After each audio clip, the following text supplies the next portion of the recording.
Muy buenas noches, ¿cómo están amigos, hermanos? Muchas bendiciones para todos ustedes. Siempre les saludo en el amor de Cristo, deseándole lo mejor para sus vidas, la bendición de Dios. Quiero leerles un pasaje bíblico que se encuentra en Primera de Samuel, capítulo 16. Primera de Samuel, capítulo 16, versículo 1. Dice la palabra del Señor. Dijo Jehová a Samuel: ¿hasta cuándo llorarás a Saúl, habiéndolo yo desechado para que no reine sobre Israel? Llena tu cuerno de aceite y ve, te enviaré a Isaí de Belén, porque de sus hijos me he provisto de rey. Bendito sea el nombre del Señor. Hasta aquí la hermosa palabra de Dios. Muy bien. Para poder conocer bien esta historia o este caso, vamos a considerar un poco la historia. Dios había levantado un hombre llamado Saúl como rey. Lo ungió con su Espíritu Santo, lo puso al frente de esa gran responsabilidad de gobernar una nación, pero lamentablemente Saúl desobedeció a Dios en reiteradas oportunidades y no hacía ni ejercía las cosas como realmente Dios las quería. Y no había un amor ni un ánimo por el pueblo para sacarlo adelante, y por lo cual Dios lo desechó. Desechar significa que ya no sirve, que no es apto, que ya no puede seguir en una responsabilidad que le ha quedado muy grande, y por lo tanto Dios lo desechó. Y en su lugar escogió a uno que todavía era un muchacho, un joven llamado David, uno de los tantos hijos que tenía Isaí su padre, y que él era el último de todos ellos. Dios encarga al profeta Samuel ir a casa de Isaí y ungir con aceite a aquel muchacho a quien Dios había escogido para que sea el futuro rey de Israel. Saúl todavía no había muerto, pero ya Dios había apartado su presencia de él. Y ahora correspondía solamente que en un determinado tiempo David, a quien Dios había escogido, lo sucediera en el trono. Y David nunca se imaginó que un día iba a gobernar Israel. David era un muchacho del campo. Él cuidaba las ovejas de su padre y las llevaba a pastar, las llevaba a beber agua. Tuvo peligros a los cuales enfrentó.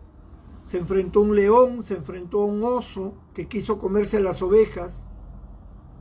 Pero David, a pesar de ser muchacho, tenía mucha fe y mucha valentía. Y yo creo que Dios, de alguna forma que conoce los corazones, vio en David un personaje que iba a obedecer a Dios. Porque David era un muchacho que aprendió a amar a Dios a pesar de que las condiciones no eran favorables. Porque en ese tiempo no había un templo donde ir. Sus padres estaban dedicados a los asuntos del negocio. Su casa no era muy religiosa, que digamos. Cada uno vivía conforme a sus propios intereses. Pero David hacía algo mientras él cuidaba las ovejas, que creo que no lo hacía nadie en esa época. Él le cantaba a Dios. Él agarraba su arpa y comenzaba a cantar.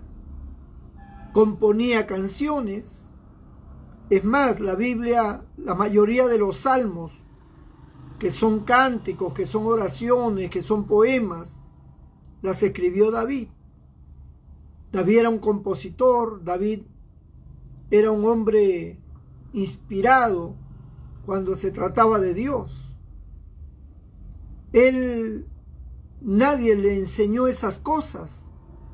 A él le nacía buscar a Dios, tenía fe en Dios, tenía celo por Dios. Era una persona muy diferente a todos los demás muchachos. Él no estaba pensando en otras cosas, sino en las cosas correctas. Le gustaba lo correcto. Yo no sé por qué, pero todo el que se acerca a Dios le gusta lo correcto. Eso es algo que es como una consecuencia de buscar a Dios. Todo el que se acerca a Dios. No estoy diciendo que todo el que cree en Dios, porque cualquiera cree. No hablo del que cree, sino hablo del que se acerca a Dios. Comienza a amar las cosas buenas, las cosas correctas. Y David, a pesar de que Dios nunca se había manifestado a él, Dios nunca habló a David, Dios nunca trató con él, pero Dios lo veía, Dios lo contemplaba, porque Dios contempla a todos los hombres en el mundo. Dios los observa. No importa si es blanco, si es negro, si es chino, si es piel roja. No importa qué nacionalidad tengas. No importa si sabes leer y escribir o no lo sabes. Si eres culto o no. Si eres alto o bajo. No importa. A Dios lo que le importa es el corazón del hombre inclinado a Él. Dios observa a los hombres, Dios te observa, te ha venido observando desde hace muchos años. Dios siempre te ha observado tu manera de pensar, ha observado tu manera de vivir, ha observado lo que tú piensas de Dios. ¿Sabían ustedes que hay personas que piensan muy feo de Dios? Hay gente que aborrece a Dios. A pesar de que ellos minimizan y tal vez hasta dudan de su existencia, sin embargo, lo aborrecen. ¿Cómo pueden aborrecer a alguien que ellos dudan de su existencia? Pero lo aborrecen.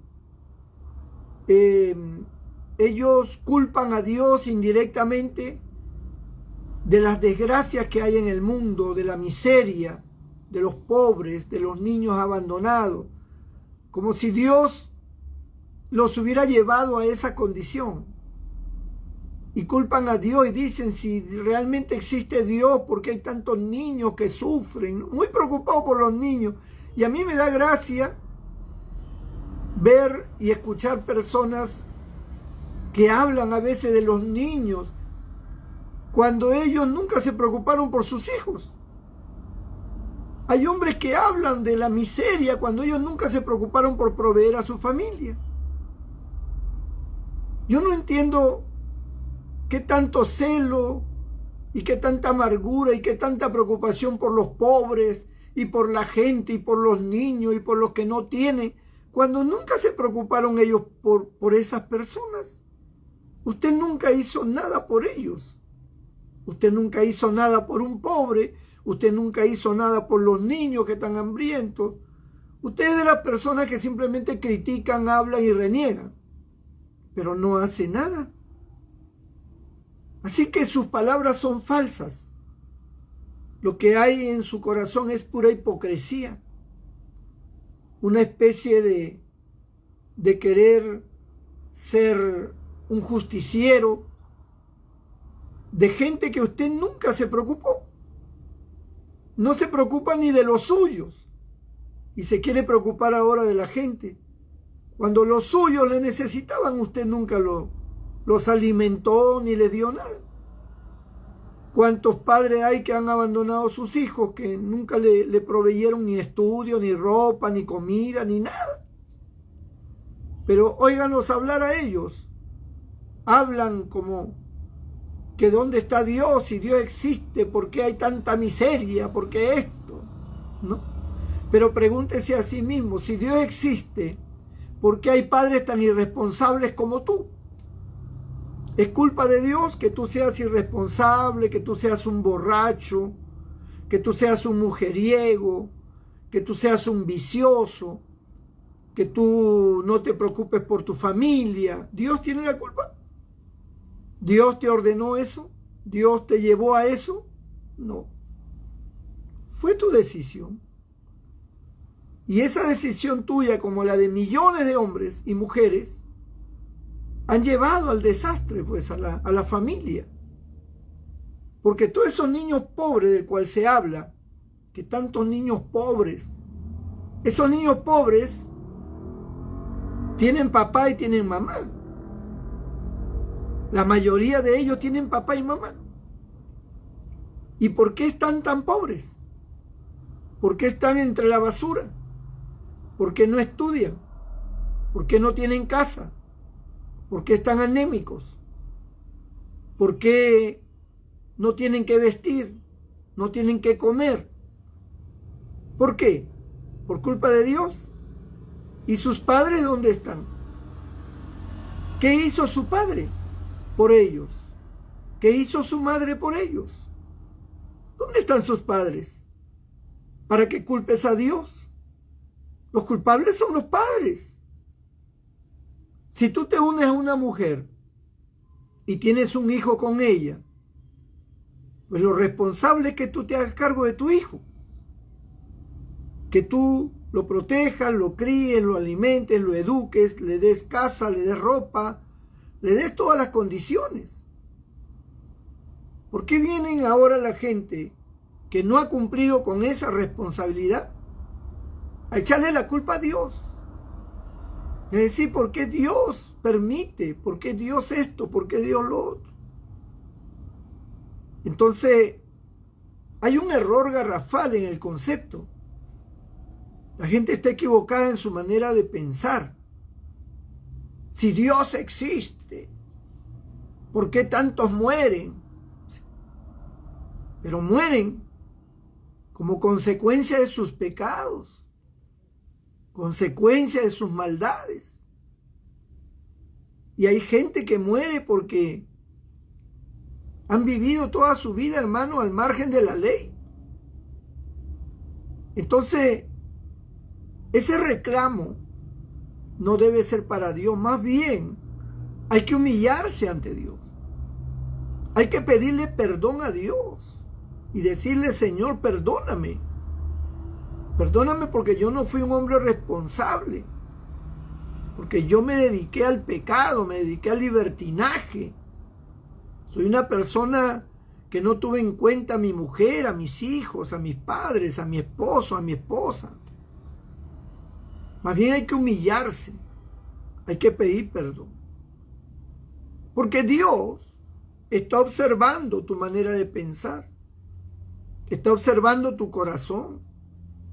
Él contempla tu corazón como lo contempló a David. Porque dice aquí: dijo Jehová a Samuel: ¿hasta cuándo llorarás a Saúl, habiéndolo yo desechado para que no reine sobre Israel?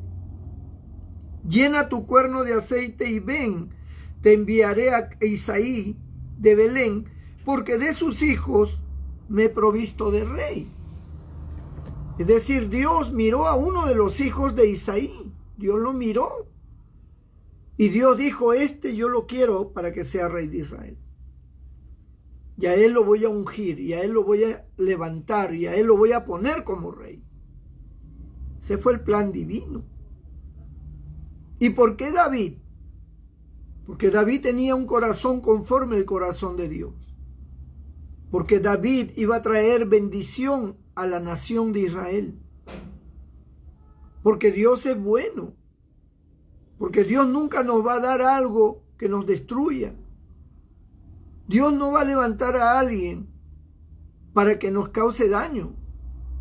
Si Dios levanta a alguien es para protegernos, para ayudarnos, para bendecirnos. Israel era su pueblo.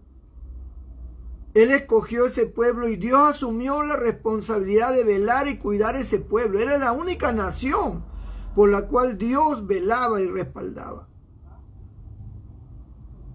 Todos los demás países no eran el pueblo de Dios. Los demás países ponían sus reyes. Dios no los ponía. Eran ellos. Entre los países que ponen sus reyes está el Perú.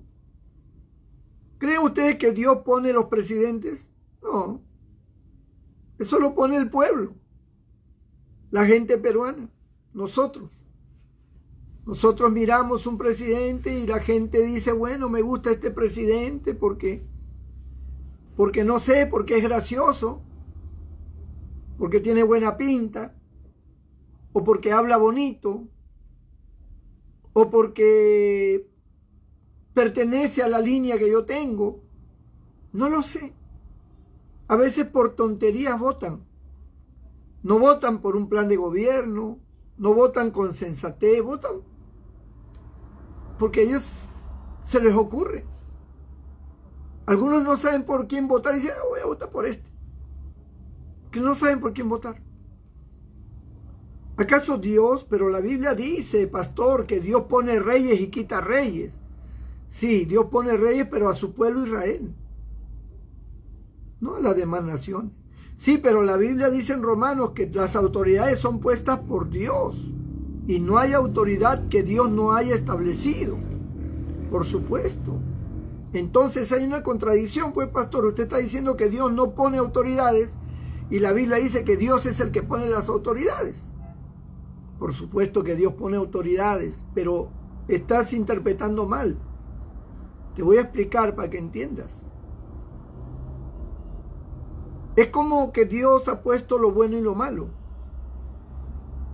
Todo lo que el que hace lo bueno está en la línea de Dios. ¿Me entiendes? Porque es una ley universal. Ahora, Dios estableció las autoridades. Dios estableció los gobiernos, como autoridad. Nosotros elegimos una autoridad, para ponerte el ejemplo. Elegimos una autoridad, un presidente. Ese presidente se convierte en la autoridad. Ese presidente entra dentro del propósito que Dios estableció en el mundo, de que hayan autoridades.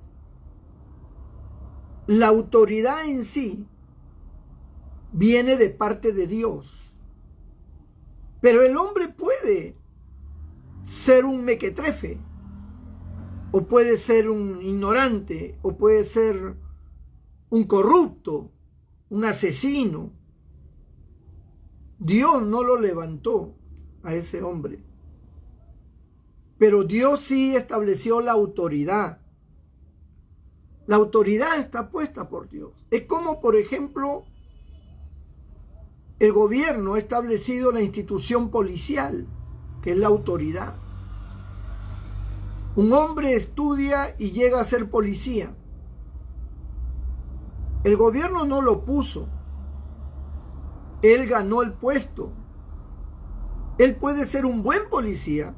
Y si es un buen policía, él cumplirá el propósito del gobierno, que es ejercer bien la autoridad. Pero si es un mal policía, entonces no está cumpliendo, pues. No es que el gobierno lo puso. Él llegó allí a ser autoridad. Igual que el alcalde, igual que el gobernador regional, igual que el presidente, igual que el congresista. No lo puso Dios. Llegaron a ocupar el cargo. Un cargo que Dios respalda, porque Dios ha establecido el orden de autoridad. Dios ha establecido el orden de autoridad. Entonces, cuando una persona asume esa responsabilidad, ¿qué es lo que hacen las autoridades? Hacen que juramente. ¿Y qué le dicen? Jura usted, ¿no? Servir fielmente a la nación y cuidar de esto y de lo otro. ¿Jura ante Dios y los hombres? Sí, juro. En ese momento, él asume la responsabilidad de ser autoridad ante Dios y ante los hombres. Y esa investidura, que es la autoridad, esa investidura viene de Dios. Esa responsabilidad viene de Dios. Pero no es que Dios lo puso. No es que Dios lo puso. Una vez que ya está en esa autoridad, ahora Él asume la responsabilidad y Dios dice, Él es una autoridad, hay que respetarla. Y yo le voy a demandar ahora. Pero no es porque Dios lo puso, sino porque ha ingresado a la autoridad que Dios sí estableció. Ojalá me puedas entender. La autoridad en sí, la investidura, el cargo, es lo que Dios establece. La persona que llega al cargo, la persona puede llegar al cargo de 1000 formas. Puede llegar de la manera correcta, democrática, como puede llegar usurpando funciones. De repente hizo trampa para ser presidente, ¿no? Y entró a la fuerza, dio un golpe de estado y entró a la fuerza. Y ya es autoridad. Dios no lo puso, porque Dios no infringe la ley.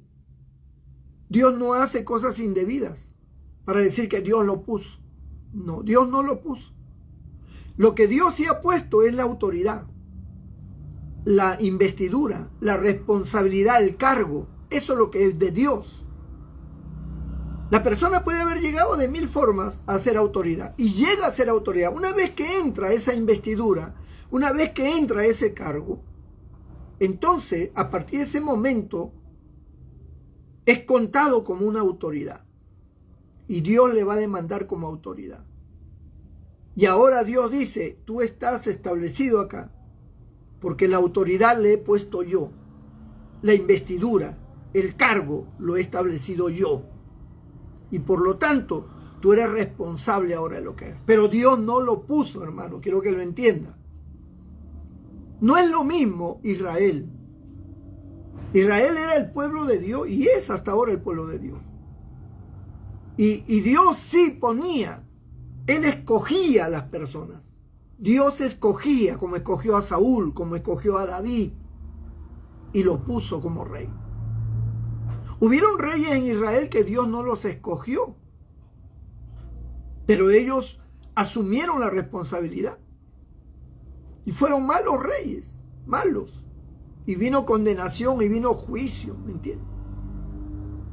Entonces, no malinterprete las cosas. Es decir, que no, Dios ha puesto, el presidente que tenemos es porque Dios lo puso. Dios no lo puso, hermano. El gobierno lo puso, la gente lo puso, alguien lo puso. Pero la autoridad, la investidura, el cargo, la responsabilidad, eso sí viene de Dios. Eso viene de Dios. No hay autoridad sino la que Dios ha establecido, dice la Biblia. Y no se está refiriendo al hombre, se está refiriendo a la autoridad, al cargo, a la majestad, ¿me entiendes? A la responsabilidad. A eso se está refiriendo. Entonces, esa autoridad es una responsabilidad ante Dios y ante los hombres.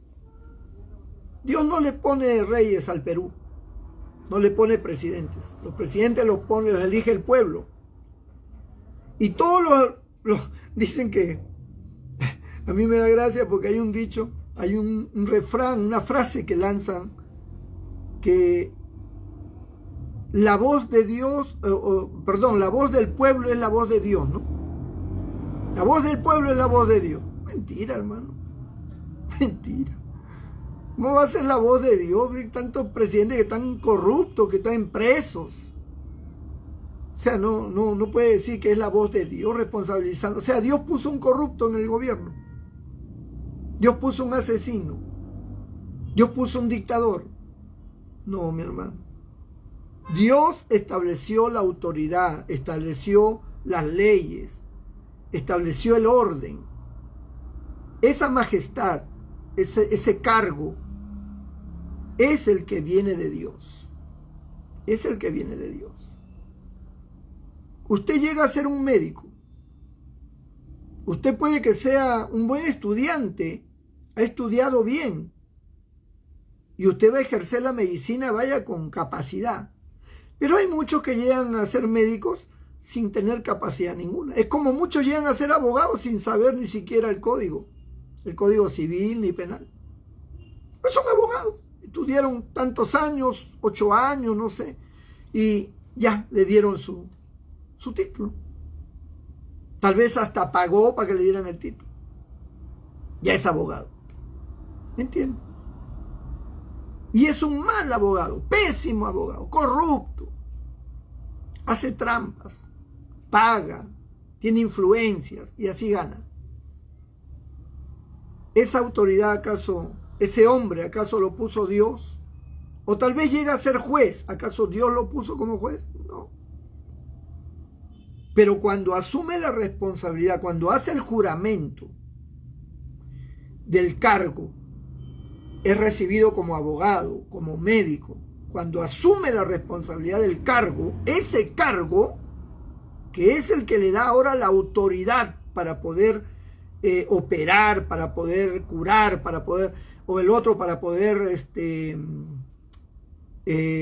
defender, ¿me entiende? Ejercer la función de abogado, ese cargo es el que viene de Dios. Es el que viene de Dios. Y ahora tiene que asumirlo con responsabilidad. Tiene que asumirlo con responsabilidad.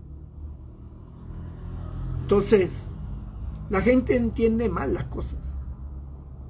Y luego viene la confusión, porque si Dios pone reyes y quita reyes, entonces este hombre, este presidente corrupto, malo, perverso, dictador, qué sé yo, lo que haya sido, o lo que sea, ¿cómo es que Dios lo puso entonces? No, es que Dios no lo puso. No te confundas. Lo puso el hombre, lo pusiste tú. Tal vez lo puse yo, como humanos. Por eso uno tiene que pensar bien antes de votar por alguien. Uno debe orar para que Dios nos dirija. ¿Por quién, Señor, voto yo? Tengo que ver su plan de gobierno, tengo que ver qué va a hacer. No puedo votar por votar. Entonces, Dios escogió a David en un caso muy diferente al de ahora. Escogió a David por su corazón. Dios quería un gobernante bueno. Dios no le puso nunca a Israel un gobernante malo. Se volvieron malos en el camino. Le fallaron a Dios, como Saúl. Dios puso a Saúl, le dio sabiduría, le dio capacidad, puso su Espíritu Santo en él para que gobernara bien a Israel y empezó bien. Pero luego se desvió y terminó mal. Y Dios terminó desechándolo. Terminó desechándolo. Es lo mismo que pasa ahora.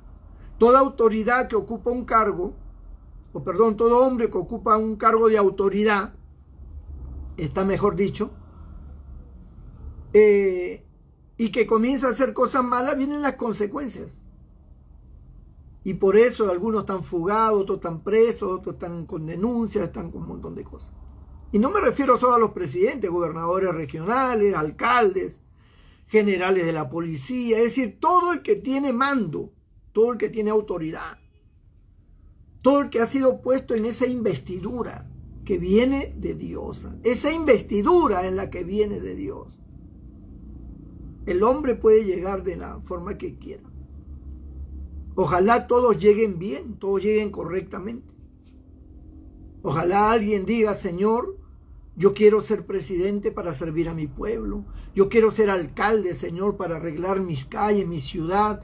Quiero hacer de mi ciudad una ciudad ecológica, una ciudad donde haya agua vitaminizada, una ciudad, Señor, donde haya pues seguridad, ¿no? Y si hay un hombre así, con esas aspiraciones tan grandes, tan loables, y asume el cargo, Dios se agrada, pues. Dios se agrada de esa autoridad, así como nosotros nos agradamos de tener un alcalde que haga, que lamentablemente no lo tenemos, ¿no? Por ejemplo, acá en Chiclayo yo no sé si tenemos alcalde, de verdad, no sé si tenemos alcalde. Yo creo que no, porque no lo vemos. Ese alcalde ha desaparecido. No veo nada, veo la suciedad en la calle, veo todo contaminado, una desgracia. Sí. Ahora, imagínense Dios mirando a las autoridades. Dios que sabe todo, ¿eh? Que conoce el corazón, las intenciones. Como decía uno que entró a la alcaldía una vez, enséñenme a robar, decía. Enséñenme a robar, qué bárbaro. Pero hermanos, los hombres, Dios no los pone. Ese tipo de hombres, Dios no los pone. Pero Dios ha establecido el cargo, la autoridad sí. Ahora, si hay un hombre, una mujer, quien quiera que sea, que aspira porque tiene un corazón, Dios lo ve, tiene un corazón bueno y quiere hacer algo bueno, Dios lo ve, Dios lo sabe. Dios lo sabe, ¿no? Y ese debe ser la oración de todos los creyentes. Señor, así como tú en Israel escogiste a alguien, pon en nuestro país una buena autoridad, Señor.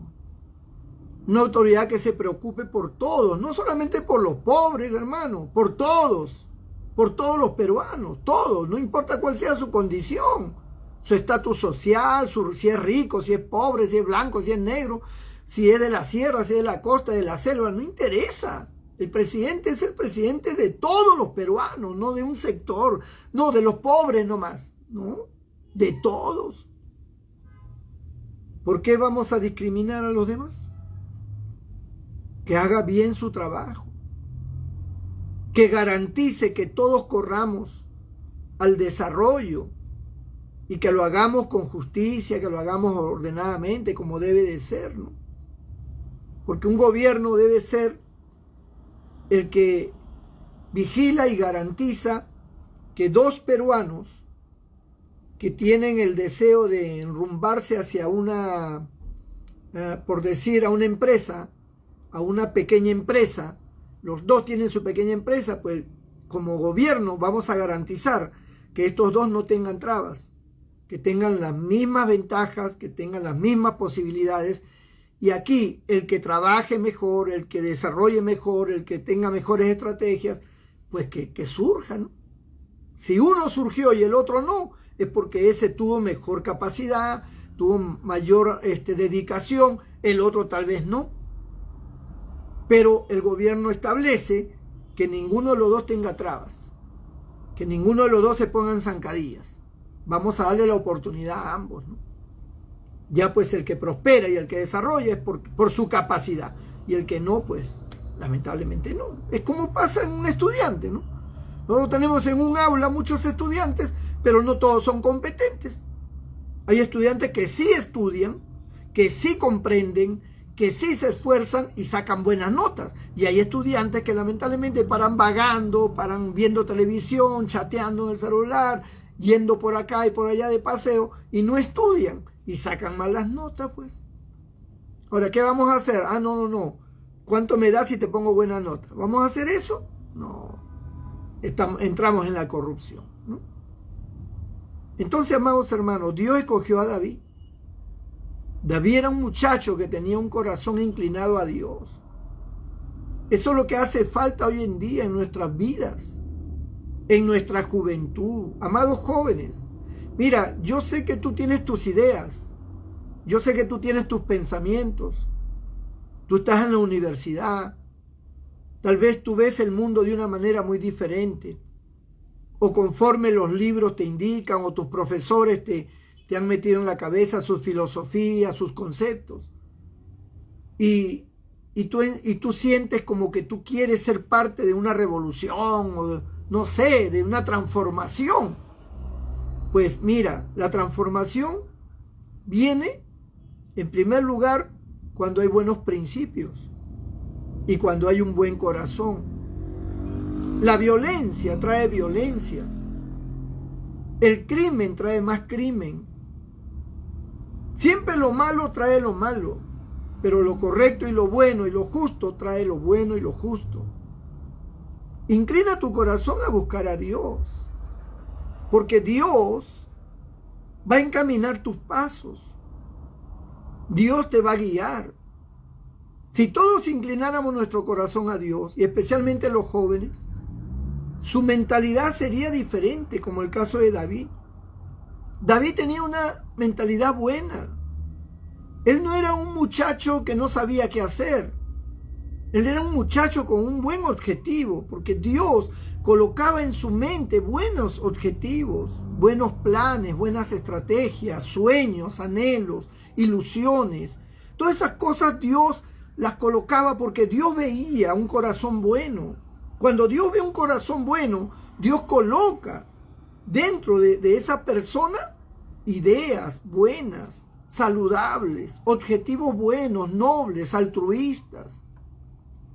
Pero cuando Dios ve un hombre con un corazón malo, perverso, un irresponsable, un muchacho irresponsable, vago, lleno de vicios, irrespetuoso, ¿qué va a poner Dios pues en su corazón? Nada. El diablo más bien lo tiene cautivo.